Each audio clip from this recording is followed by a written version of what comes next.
Bien-aimés en Jésus-Christ, Shalom. Nous sommes très heureux aujourd'hui de nous retrouver après une brève interruption suite à des caprices techniques. Nous sommes là, que toute la gloire revienne à Jésus-Christ, afin de partager ensemble ce que le Seigneur met dans notre cœur. Acceptez qu'ensemble nous puissions prier. Prions. Christ Jésus, Rédempteur des hommes, ce soir, je voudrais dédier ce moment entre tes mains. Je voudrais que tu prennes le contrôle de tout. Je voudrais que tu te manifestes. Je voudrais que tu nous parles. Parce que tu n'as pas versé ton sang à la croix en vain. Tu l'as versé pour nous. Tu l'as versé pour ton peuple. Lève-toi, ô Père, au travers de ce message. Que nous soyons libérés, que nous rencontrions ta lumière. Au nom de Jésus, nous avons ainsi prié. Amen. Bien-aimés, bonsoir, que Dieu vous bénisse. Je dis merci à Dieu qui nous fait encore la grâce de nous retrouver autour de sa parole merveilleuse. Que toute la gloire revienne à Jésus-Christ pour des siècles sans fin. Mes remerciements vont également à l'endroit de notre évêque, notre père, l'évêque Patrice, pour le soutien, les encouragements que nous ne cessons de recevoir de sa part. À vous aussi, merci pour la fidélité à nos programmes. Depuis un temps, nous avons parlé de la révélation. Nous avions abordé un aspect important qui est comment accéder à la révélation. Quelques points ont été développés et aujourd'hui nous allons développer un autre point. Pour rappel, nous avions dit que nous pouvons accéder à la révélation par l'obéissance. L'obéissance à la parole de Dieu, qu'il s'agisse du Logos, de la parole écrite, qu'il s'agisse de la révélation que vous recevez de manière particulière. Il faut obéir à cela. La deuxième chose que nous avions dit, pour avoir la révélation ou pour accéder à la révélation, a été celle-ci. Il faut avoir le désir ardent d'accéder à la révélation. Lorsqu'on n'a pas de désir ardent, on ne peut pas accéder à la révélation. C'est un chemin qui s'ouvre. C'est une voie qui s'ouvre pour ceux qui ont le désir ardent. Rappelez-vous que la parole déclare dans Proverbe que la gloire de Dieu, c'est de cacher les choses, mais que la gloire des rois est de les sonder. Ce n'est pas pour rien que le passage comme celui-là est inscrit dans les Écritures. Apprenons à chercher le Seigneur, à nous donner de manière particulière au fin d'accéder à la lumière. Oui, bien-aimés. Troisièmement, nous avions aussi dit que nous pouvons accéder à la révélation par la connaissance de la parole de Dieu. La connaissance de la parole de Dieu est extrêmement importante. Cette connaissance, c'est la voie qui nous permet d'accéder au secret ou bien au cœur de Dieu. Personne ne peut prétendre connaître Dieu sans connaître sa parole. Retenons que c'est au travers des Écritures que nous écoutons la voix du Seigneur. Gloire à Dieu. Aujourd'hui, nous allons aborder un quatrième point que je vais énoncer tout à l'heure. Mais permettez que nous puissions relire Ésaïe chapitre 6 de 1 à 8. C'est le texte de base qui nous a guidés depuis quelques semaines. Ésaïe chapitre 6 de 1 à 8. Ésaïe chapitre 6 de 1 à 8, nous lisons dans Jésus. Merci. L'année de la mort du roi Osias, je vis le Seigneur assis sur un trône très élevé, et les pans de sa robe remplissaient les temples. Des séraphins s'éteignaient au-dessus de lui. Ils avaient chacun 6 ailes. 2 dont il se couvrait la face, 2 dont il se couvrait les pieds, et 2 dont il se servait pour voler. Ils criaient l'un à l'autre et disaient, « Saint, Saint, Saint est l'Éternel des armées. Toute la terre est pleine de sa gloire. » Les portes furent ébranlées dans leur fondement par la voix qui retentissait, et la maison s'est remplie de fumée.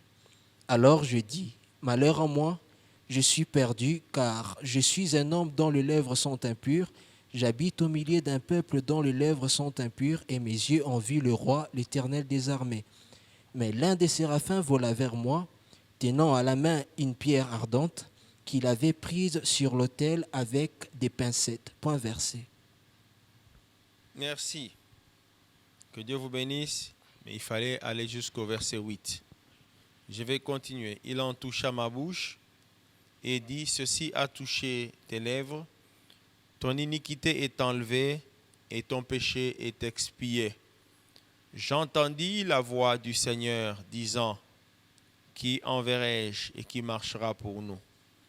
Je répondis, me voici, envoie-moi. Gloire à Jésus-Christ. Avant d'énoncer le point que nous allons développer tout à l'heure, il y a quelque chose qui me frappe. Ésaïe dit au verset 8, après avoir écouté le Seigneur qui disait, qui enverrai-je, qui marchera pour nous? Ésaïe répond de manière très claire, je pense qu'il n'a pas pris le temps de raisonner. À peine eut-il entendu et vu ce qui s'est passé au ciel, quand il entend la parole de Dieu, il dit, me voici, envoie-moi. Bien-aimé dans le Seigneur, cela me frappe aujourd'hui beaucoup pour vous dire que la révélation est extrêmement importante pour chaque enfant de Dieu. La révélation est merveilleuse, c'est elle qui nous attire vers les choses de Dieu. C'est elle qui nous attire vers Dieu. C'est elle qui attise le feu en nous. Quelqu'un qui est un aveugle, il n'a rien en lui. Il n'a rien qui le pousse vers Dieu à cause de cet état d'aveuglement. Mais lorsque les voiles tombent, on commence à voir comme Dieu voit. On accède à la révélation. On sent le feu s'allumer dans le cœur pour suivre le Seigneur. On sent le feu s'allumer dans le cœur pour servir Dieu. C'est pourquoi, laisse-moi te dire, tu n'es pas comme tout le monde. Si quelques-uns se foutent des choses de Dieu, se foutent du service divin, se foutent de la parole de Dieu, mais toi tu en fais ta préoccupation, ne te compare pas à eux, parce que ce que tu as vu, eux ne l'ont pas vu. Ce que tu sens, eux ne le sentent pas. Et laisse-moi te dire que ce que tu sens, c'est vraiment un privilège particulier. Alors, n'éteins pas ce feu qui te pousse vers la prière. N'éteins pas ce feu qui te pousse vers les jeûnes. N'éteins pas ce feu qui te pousse à évangéliser. N'éteins pas non plus ce feu qui te pousse à toujours donner les offrandes, à mieux faire même dans les offrandes. N'éteins pas ce feu-là, bien-aimé. Il coûte cher. Il coûte cher. Il coûte cher. Parce que ce feu-là vient de Dieu. Amen. Dieu soit loué. Aujourd'hui, je vais donner le 4e point. Comment accéder à la révélation? Je réponds en disant, c'est par la souveraineté de Dieu. En d'autres termes, par la grâce de Dieu. Comment accéder à la révélation? La réponse d'aujourd'hui, c'est que c'est par la souveraineté de Dieu ou par la grâce de Dieu. Bien-aimés en Jésus, nous sommes à l'année de la mort du roi Osias. À lire ce passage, je vais peut-être scandaliser quelqu'un, cela montre que c'était probablement quelque temps avant que Osias ne meure. Je vais peut-être vous scandaliser, mais si vous examinez, vous allez trouver que c'est comme ça. Cette année-là, Ésaïe voit ce que tout le monde n'a pas vu. Qu'est-ce que Ésaïe avait fait pour que cette révélation lui soit accordée? La Bible ne mentionne rien comme effort d'Ésaïe. D'ailleurs, Ésaïe ne s'y attendait même pas, mais il a vu. Nzambe apambola yo. Alléluia. Est-ce que vous pouvez relire le verset premier? L'année de la mort du roi Osias, j'ai vu le Seigneur assis sur un trône très élevé, et les pans de sa robe remplissaient les temples. Relisez le verset 2. Des séraphins s'éteignaient au-dessus de lui. Ils avaient chacun 6 ailes, des dont ils se couvraient la face, des dont ils se couvraient le pied, et 2 dont ils se servaient pour voler. Merci. Je viens de dire qu'on peut accéder à la révélation de Dieu par la seule souveraineté de Dieu. Je sais que le domaine de la souveraineté de Dieu est un domaine qui échappe à beaucoup de gens, qui trouble, voulais-je dire, beaucoup de gens.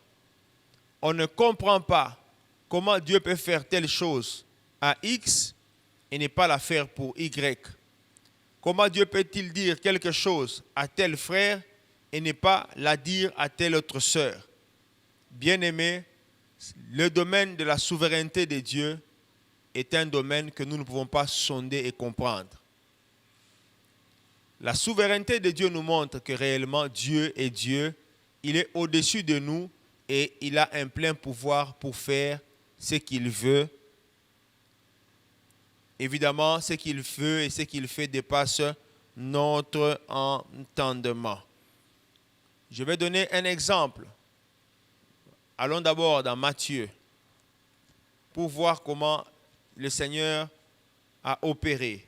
Matthieu, chapitre 4. Nous sommes en train de parler de la souveraineté de Dieu ou de la grâce de Dieu.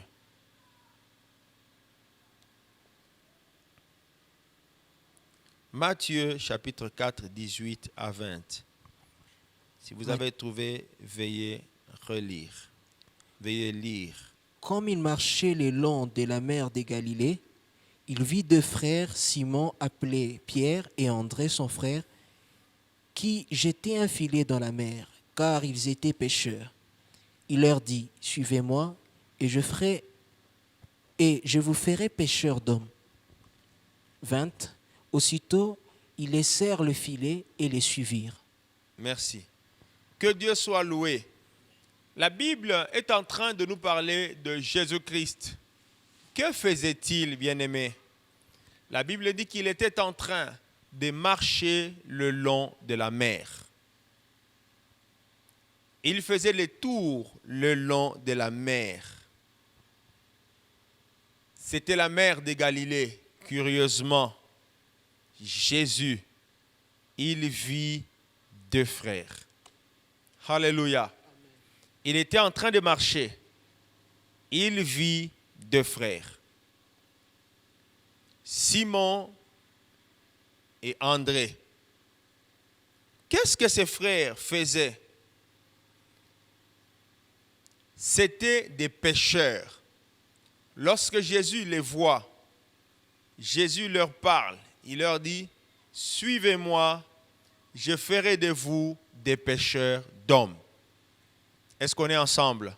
« Suivez-moi, je ferai de vous des pêcheurs d'hommes. » Le verset 20 m'épate beaucoup. Le verset 20 me surprend beaucoup. La Bible dit « aussitôt ». En lingala, je dirais « nambalakata ». Du coup, ils laissèrent leur filet. Je ne sais pas si autrefois les filets pouvaient se ramasser, mais je crois que puisque le filet était un outil de travail, il avait une certaine valeur. Alléluia. Parce qu'on voyait les pêcheurs, après leur travail, se mettre à l'écart pour nettoyer leur filet. Mais ce jour-là, les 2 frères ont entendu la voix de Christ suivez-moi et je ferai de vous des pêcheurs d'hommes.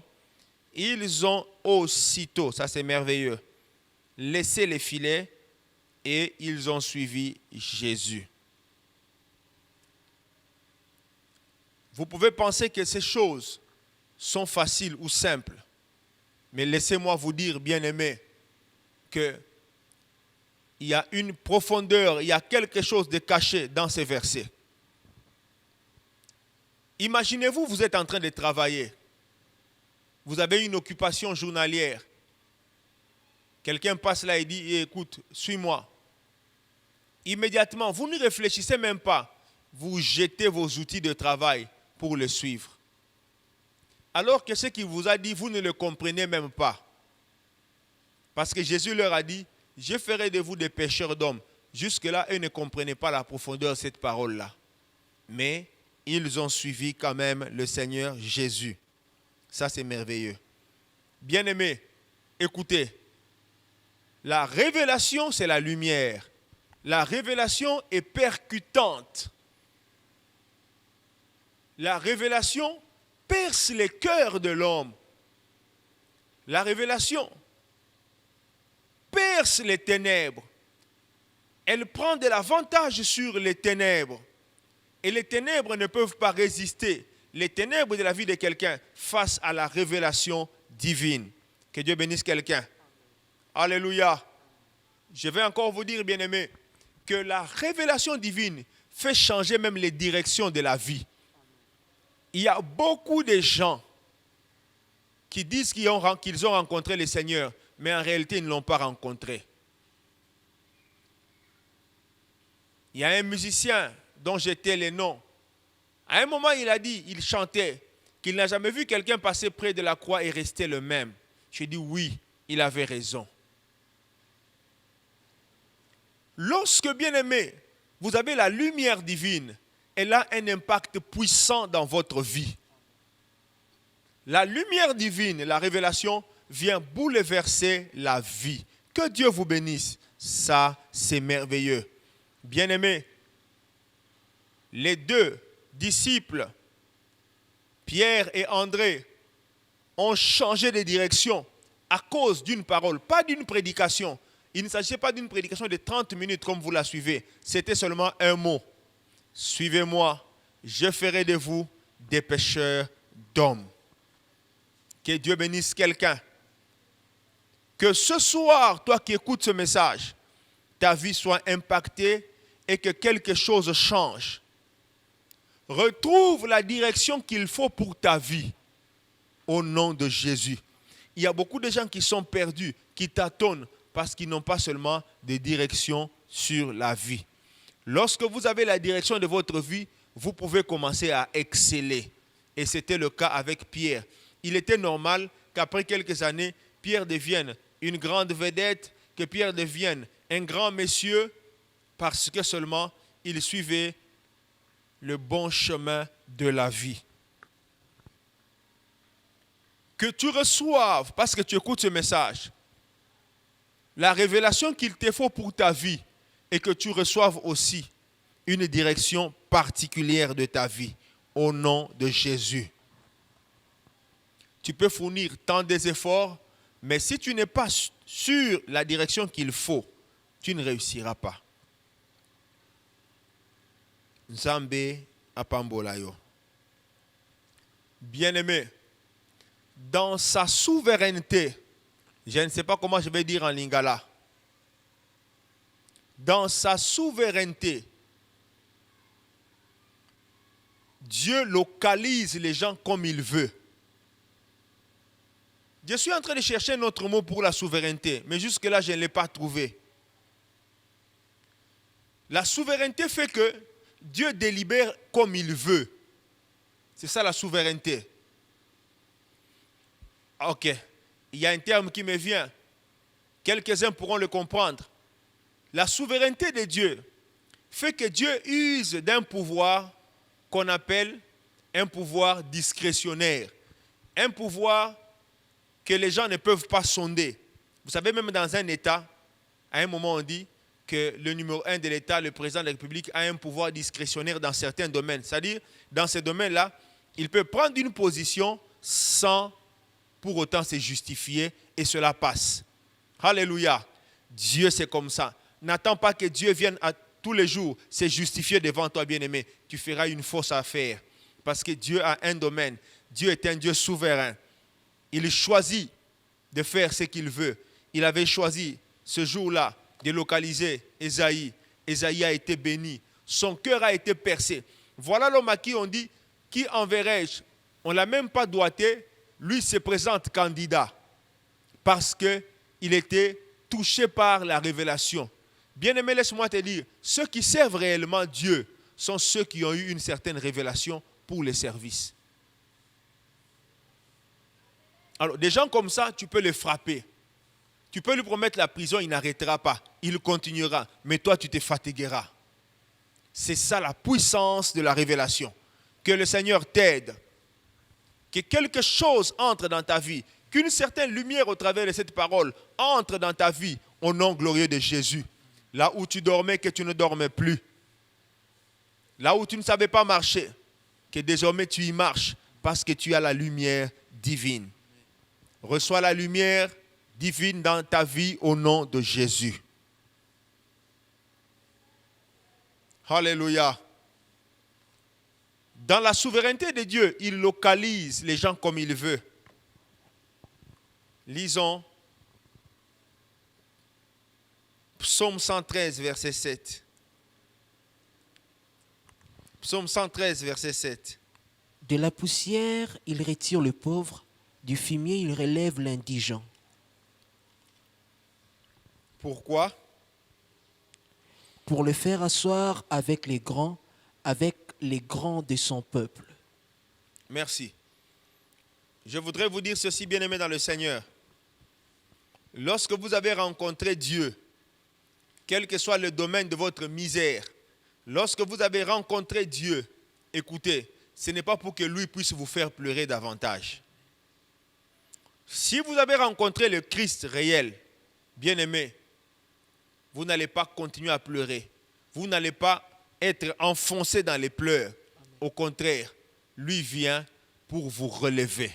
Le Seigneur en qui nous avons cru, c'est un Dieu qui relève les vies des gens. C'est un Dieu qui relève ceux qui sont en faillite, tombés en faillite. C'est un Dieu qui regarde les indigents pendant que tout le monde ne sait pas vous regarder. Mais Dieu vous regarde.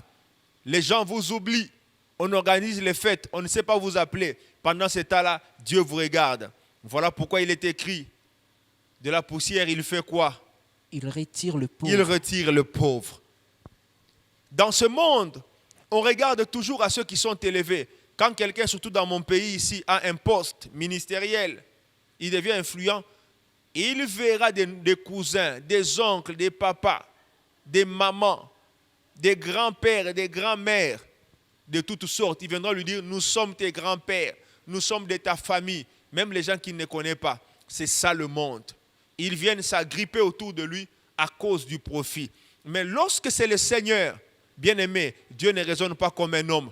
La Bible nous montre que quand quelqu'un est dans le fumier, si les gens ne peuvent pas le regarder, le regard de Dieu est sur cet homme. Alléluia.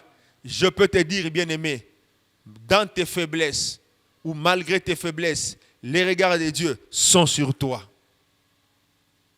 Alléluia. Quand personne ne peut te soutenir, les regards de Dieu sont sur toi. Dieu regarde les oubliés. Bien-aimé, Dieu regarde les stériles. Dieu regarde les orphelins. Et Dieu regarde les pauvres, les bandits, les veuves. Il les regarde pendant que le monde les rejette, pendant que le monde les oublie. Sois fier d'appartenir à Jésus. Sois fier d'appartenir à Jésus. Bien-aimé, sa parole me montre qu'il ne t'a pas abandonné. Même si tu étais couvert de poussière, que Dieu te localise. Que Dieu te localise. Qu'il te fasse du bien. Il n'y a que Dieu qui peut te sortir du fumier. Alléluia. Écoute, que la révélation que tu reçois te sorte du fumier où tu es. Que cette révélation te sorte du bourbier. Qu'elle te sorte du bourbier. Qu'elle te sorte du bourbier. J'ai dit la révélation. Alléluia. Quand Dieu vient, il regarde dans le fumier, dans la boue, il voit les indigents. Écoute, je vais te dire la vérité, bien-aimé. La pauvreté, c'est comme la boue. Ce n'est pas moi qui le dis, c'est le psalmiste. Est-ce qu'on se comprend? La vie dans la pauvreté, c'est comme la boue. Parce que la pauvreté ne donne pas la dignité. La boue non plus ne donne pas la dignité. Vous savez qu'il y a des gens, à cause de l'argent, ils changent même des avenues par lesquelles ils passent. S'il sait que là-bas, il y a des gens qui vont me déranger, il va changer les avenues. Mais ce n'est pas ça Dieu. Dieu est à la recherche de ceux qui sont tombés. Dieu est à la recherche de ceux qui sont dans la boue. Dieu est à la recherche de ceux qui pleurent. Si tu es parmi ceux-là, que ce soir, le Seigneur te rencontre au nom glorieux de Jésus. De Jésus, de Jésus. Dieu les cherche pourquoi? Pour leur donner de la valeur. Et ça, j'aime bien. Ça, j'aime bien. Quand Dieu vient vers toi, il te revalorise. Même si tu n'as pas mangé le matin, ce n'est pas un problème. Même si à midi, tu n'as pas mangé. Mais quand Dieu vient vers toi, c'est pour te donner de la valeur. J'aime dire, bien-aimé, et c'est peut-être par là que je vais finir. Soyez fiers d'appartenir à Jésus. Soyez fiers d'être en Jésus. Parce que pendant que les gens pleurent, lui cherche des solutions pour vous. Il les cherche. Je me souviens de cette veuve de la Bible qui n'avait plus à manger pendant un temps de crise. Mais elle rencontre l'homme de Dieu qui lui dit, d'abord pour moi, prépare un gâteau pour moi. Bien-aimé, elle a préparé. C'était le calcul de Dieu. Mais après ça, elle ne manqua pas à manger jusqu'à ce que cette saison douloureuse passa. Ça signifie quoi? Pendant qu'elle pleurait, elle s'inquiétait. D'ailleurs, elle a dit à l'homme de Dieu, je n'ai qu'un peu de farine dans un pot. Je vais préparer un gâteau, je mangerai avec mon fils et puis nous mourrons. Pendant qu'elle raisonnait sur la mort, Dieu raisonnait sur la vie. Pendant qu'elle se voyait morte, Dieu la voyait vivante. Je suis en train de vous dire, pendant que vous vous voyez petit, Dieu vous voit grand. Pendant que vous voyez en train de mourir, Dieu vous voit en train de ressusciter. Soyez bénis. C'est ça la lumière de Dieu. Soyez bénis, soyez bénis, soyez bénis au nom de Jésus. Soyez comme cette veuve-là qui a la foi ou qui a eu la foi. Elle a été relevée. Alléluia. Notre Dieu relève les gens. Notre Dieu relève les gens. Même si quelqu'un t'avait détourné, t'avait fait du mal, il t'a détourné du bon chemin. Tu t'es dit, vie et baby, c'est fini, je ne veux plus me ressaisir. Mais Dieu va t'aider. Tu vas te ressaisir. Je proclame que tu vas te ressaisir. Je proclame que tu vas te ressaisir. Si ceci est la parole de Dieu, tu vas te ressaisir au nom de Jésus. Tu n'es pas un perdu, tu vas te ressaisir. Est-ce que tu peux saisir ces paroles fortes? Dis avec moi, je vais me ressaisir, il n'est pas tard. Alors sois béni pendant que ce message finit. Oui, garde cette parole. La parole te dit, tu vas te ressaisir. Alors ressaisis-toi à partir d'aujourd'hui au nom de Jésus. God bless.